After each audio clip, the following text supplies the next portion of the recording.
Finally, nandito na ako sa Apex, Lolo. I'm doing this not for Giselle, but for something else.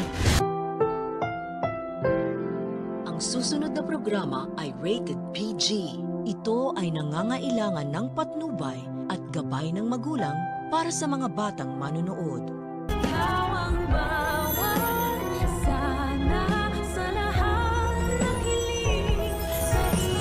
Please welcome our new VP for Finance, Mr. Eric Refuerzo.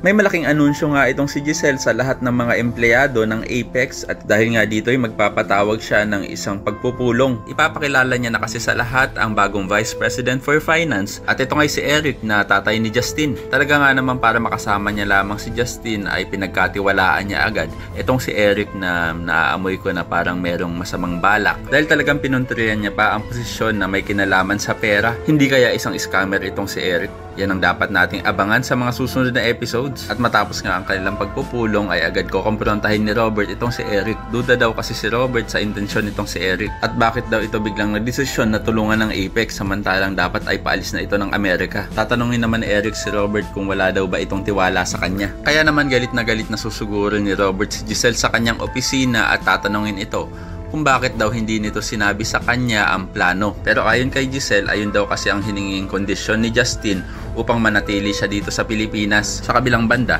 isang malaking palaisipan naman ang iniwang mga kataga nitong si Justin na hindi daw dahil kay Giselle ang ginawa niyang pagpayag na magtrabaho sa Apex. At mukhang ito ay para kay Lolo Pepe. At kung ano man ang misyon na iyan ay dapat nating abangan sa mga susunod na episodes. Sa kabilang banda, gagamitin pandahilan ni Doc Carlos ang paglipat umano ni Annalyn sa Apex kaya hindi niya ito isasama sa islat na mga pupunta sa Japan para sa seminar. Kaya naman maglalabas ng sama ng loob itong si Annalyn kay Harry na napaka-unfair naman daw yata ni Doc Carlos sa kanya. Kaya naman kung isa ka rin sa mga nagnanais na malaman na kung anong tunay na intensyon nitong si Justin sa pagpayag niya kay Giselle na magtrabaho sa Apex ay pakilike ang video na ito and don't forget to subscribe.